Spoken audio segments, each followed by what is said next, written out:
Welcome back, Overtakers, to another week of Overtaking Lane.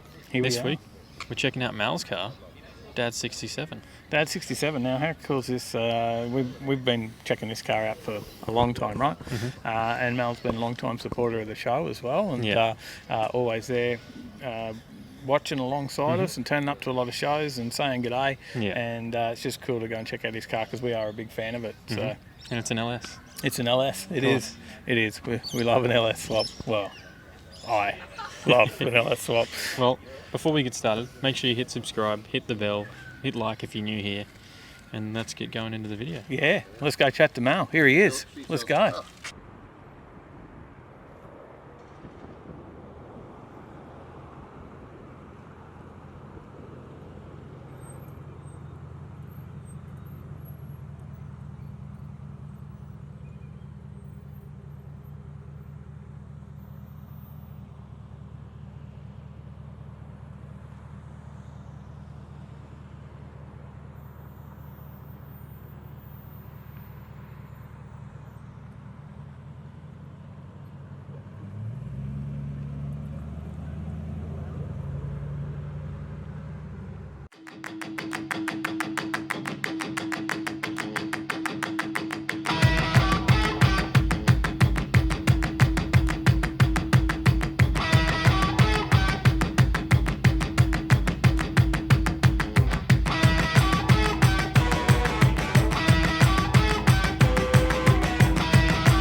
Mal, thanks for coming down to the coast today, and thanks, we managed to drag you off your yacht. Yeah. We know you, European guys. Yeah. Living life high. But mate, no.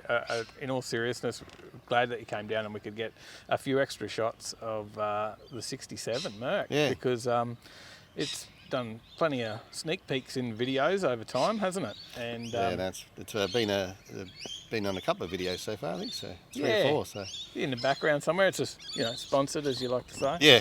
Sponsored ride. And I don't know what's going on here. We should have got you to be the host again, but you've done that too. No, I've done that. Yeah.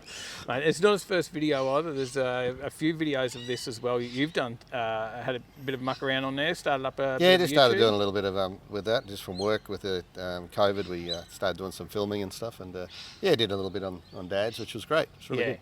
It's good to get out there, and I know you appreciate just to get out and cruise around in it at any time. Yeah, I love it. It's good. It does even makes a occasional trip to work. Yeah, it does. I take it out probably twice a week at least now.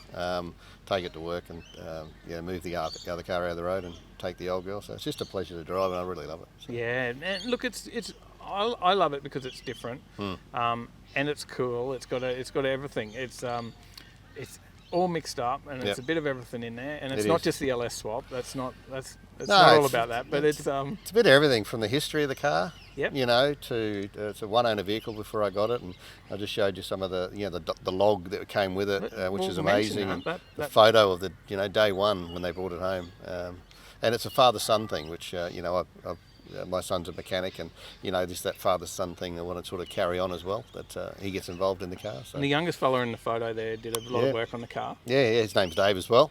And he was a mechanic. He was 2 the day they brought it home in Penang. And then he swapped the LS1 from his brother's car. They put a twin-turbo LS3, I think, in his brother's car. And for his work, he got the LS1 in the gearbox. Then he fully rebuilt it and then put it in his dad's 1967 Merc. Yeah, okay. Now, do you know when that happened, the swap? I don't. It's probably about 5 years ago. Okay. Yeah. He does have another little logbook for this one with the LS1 with some information on there when he did certain things, but I haven't really delved into that one too much. So. I haven't seen anything, any car that's had that sort of detail in service history and every tank of fuel. Every tank of fuel. Yeah.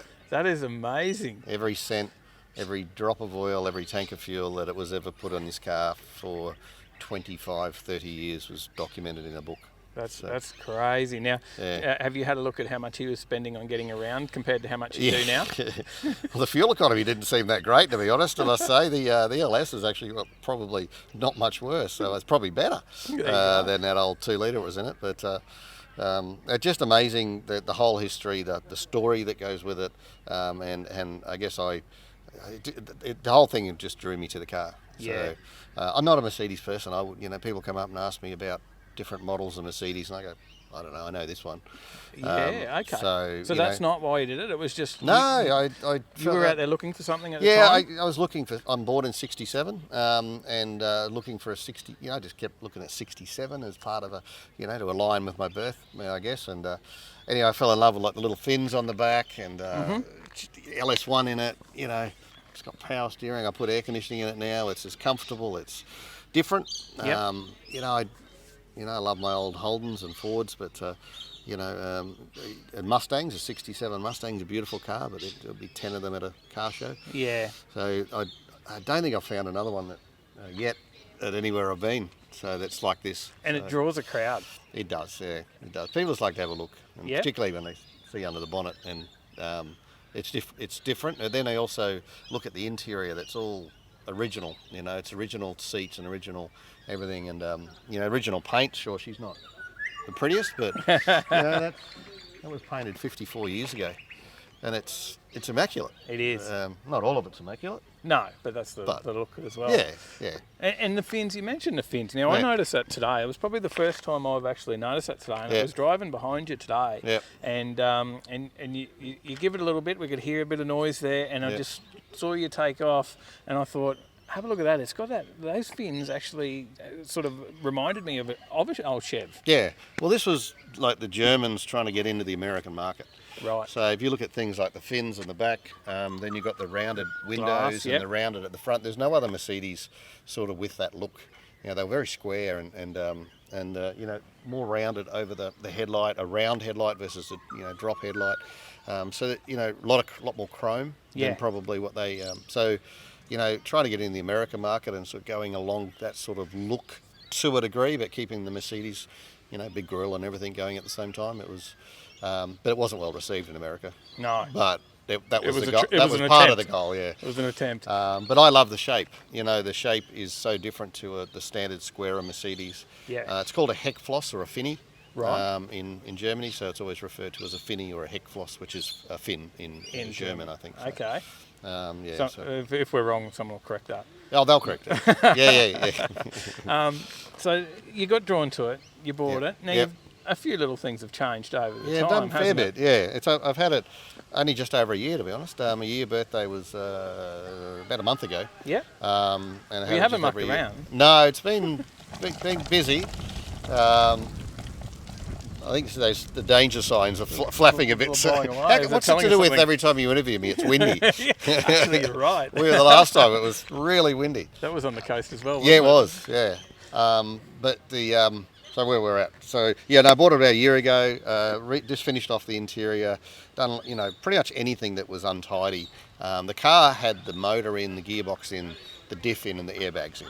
Right. All running and all engineered and all done really well. The gentleman is a mechanic and he was so finicky. The notes that he's written, I haven't showed you those yet, but there's even, I joked one day about having a wiring diagram on the back packet of a cornflake packet. Yeah. And I went through the gear, and it wasn't a cornflake packet; it was a rice bubbles. There's literally a wiring diagram of this car on the back of a rice bubbles packet, and everything he does, he just like his father, had notes on everything. Yeah. He didn't keep them in order in a nice book. He's got them everywhere. But every little detail in the car. So if I want to find a fuse or an issue, I can go to wiring diagrams that were drawn for the car by him when he did it.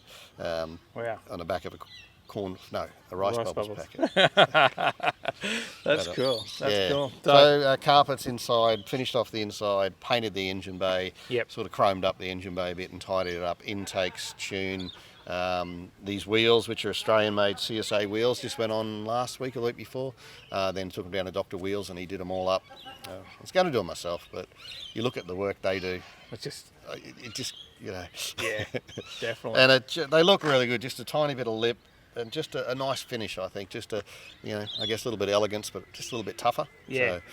So how much work, the interior, because it's still immaculate, how much of that's still original? all of it. That is. All of it, apart from the carpet. Wow. Yeah, so I did one little trim around the door. Yep. And I built the console just for the air conditioning. Yeah. So the wood got French polish, and that was one of my favourite things I got done, and that was like a few $100s. Again, I was going to do it myself. And I took it for a French polisher and said, how much? And he said, $300 and something. And I said, okay.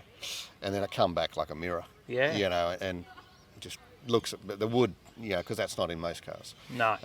And even it's still got a wood smell and some leather in there. It still smells like a new car. Yep. Which fallen in love with the car, and so is Linda. So and the family absolutely love it. So all the kids want it for the wedding and formals and stuff like that. Oh, perfect for that. Yeah. It's a great car for that. And it is. Yeah. Look, the exhaust was that on there? The Hoff did that.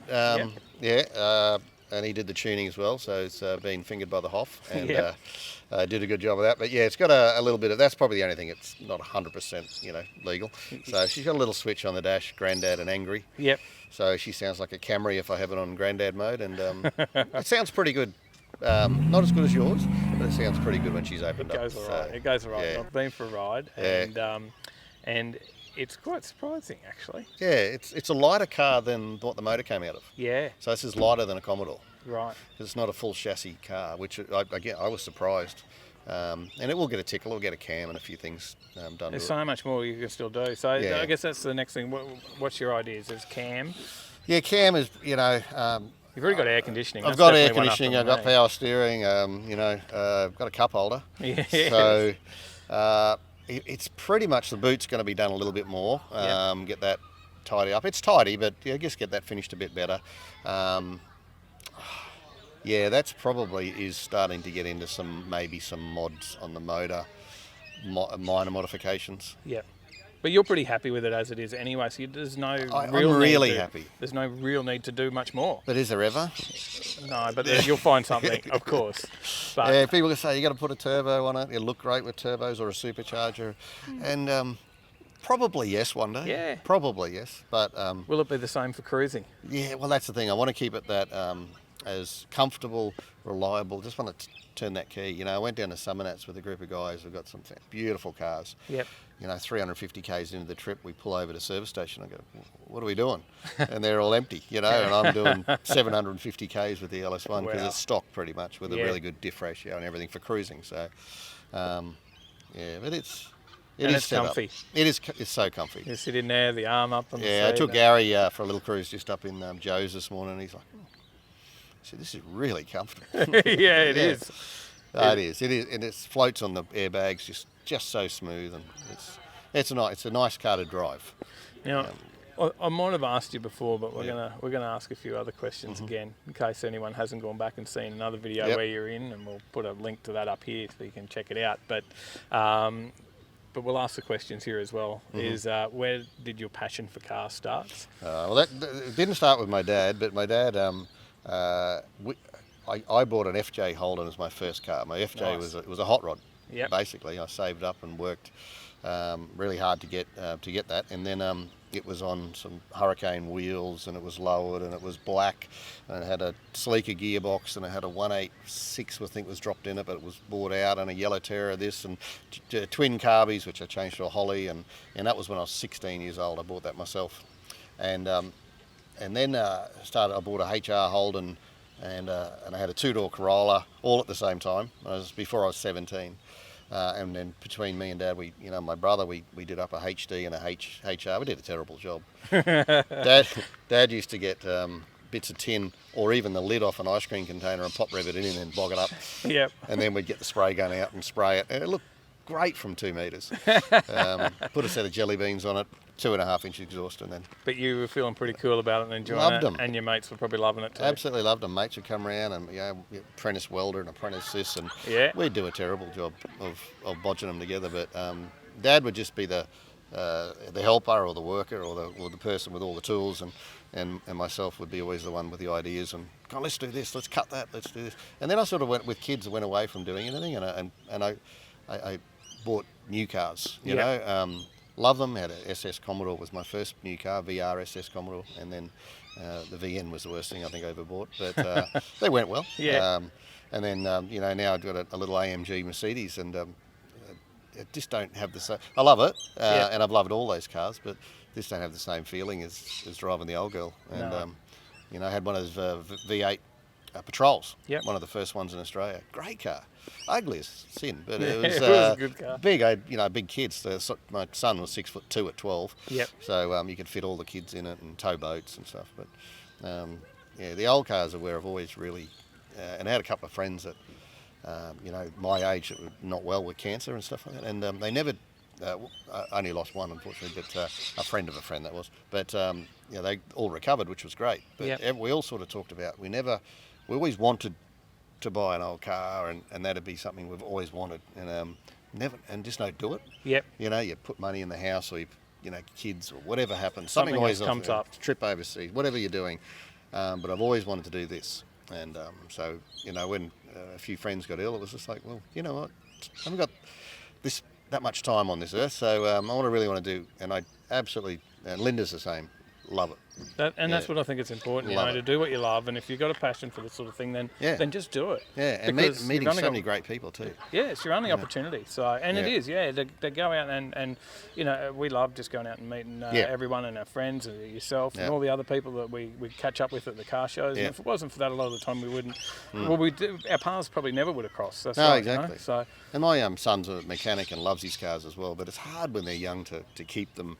Once they leave the nest, and you get a bit empty, and it's like, okay. But he's had you out there drifting, I believe. Oh, he tried to get me drifting. Not in this, but... No, he's, and he's setting up his car, this one as well.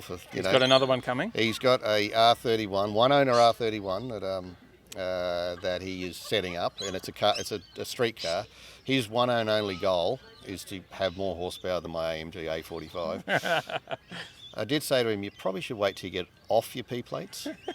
But anyway, he's got the bug, and he's also got an AU Falcon, which is the most sought after Falcon in the world, as you know. So, as we all know. Oh yeah, it's a Fairmont. Luxury AU. Exactly. So he's got the bug. He had 3 cars at 17, like I did, and then he had 4 cars by the time he was 18. Until the drift car met another drift car. You weren't in it at that time? No, it turned into a banana. So. We'll wait and see what he does with the next one. So I'm sure he'll have a bit more fun, and he's got a bit more experience now. Yeah. He'll have that out in the next 2 months out at Archie, and it's amazing fun. We've got to get out there and check out some of that action. Yeah, that'll be good. I'll take some video for you as well. But the father-son thing you got with Tyler is inspirational for with my son as well, trying to keep that connection, because they get their own lives. And, move out of home, that's right. And I'm so lucky that, we get to hang out on the weekend and annoy each other. And, tells me how he does all the work standing over there behind the camera. And I just take all the glory. Yeah, well, you got a head for TV, so But that's you know. He's been telling me we have to move to podcast as well. Is there something in that? I don't know. But anyway, mate, we'll wrap it up there. But I'll let you get back to your yacht. Yeah, no, I got people waiting. The prawns are there as well, and the champagne. Sorry. Good stuff, mate, and appreciate you coming on. Thank you. We didn't do that. No, Yeah. Elbows. Yeah. Stay on it. Thanks, Mal. Thanks, buddy. Thanks. All right, well, there's another video, and it's good to be here with the Overtaking Lane boys Yeah. in all their gear. But we'll be back again next week. What are we coming back with next week? What is next week? I don't know. Oh, what is next week? I don't know. What's happening? Do you know? Oh, we'll get the track day video, of course. Oh, we might have to get to Oh, that. yes. Track day. You racing? No. No. No, I'm not. You're racing? Yes. All right, we'll get out there and check that out. But make sure you hit like, subscribe. If it's your first time here, check us out every week. We'll bring another video. We'll see you in the next one. Stay in the right lane.